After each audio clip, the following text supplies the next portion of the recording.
Let's go to James in Los Angeles. Independent caller, you're on the air.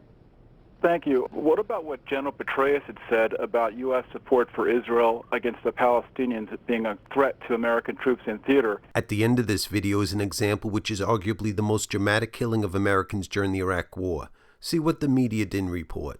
And yesterday we see Netanyahu getting more standing ovations than President Obama did at the State of the Union. It's outrageous. You can go to america-hijack.com. Our support for Israel is what got us attacked on 9/11. You can read page 147 of the... All right, James, got your point.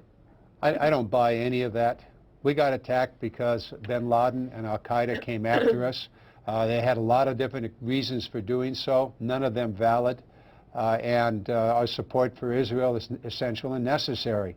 As to troops, that's not, as far as I know, ever been a question.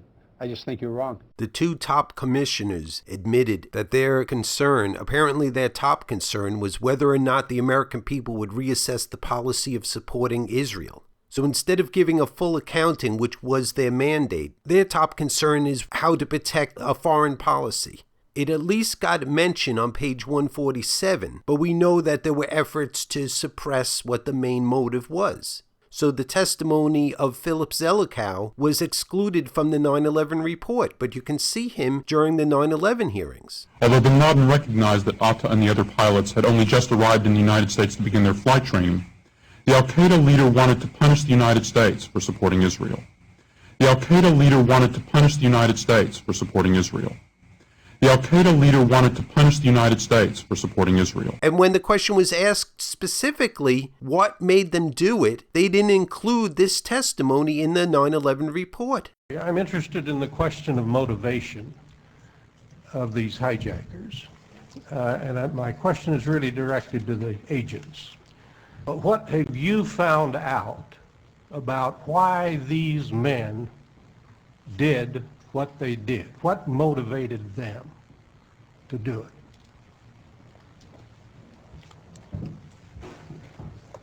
it?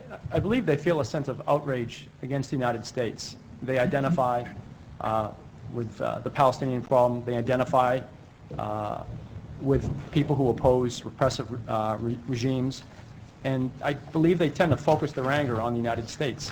This is one of the ugliest violations of the American people's rights. To try to con us about why our lives are being put at risk? We lose 3,000 people and we have politicians playing games? The priority is putting foreign policy above telling the American people the truth and giving them the right to decide if they want to put their lives at risk for supporting Israeli crimes?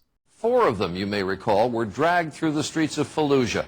Their bodies hanged after they were ambushed in 2004. The families of the dead men say the company they worked for, Blackwater USA, has tried to cover up what led to the tragedy. And then another event happened before the Fallujah ambush of the Blackwater contractors. On March 22nd, the Israeli military killed Sheikh Ahmed Yassin, who was a cleric bound in a wheelchair as he was coming out of morning prayers, killed him and about a half a dozen other people in his entourage.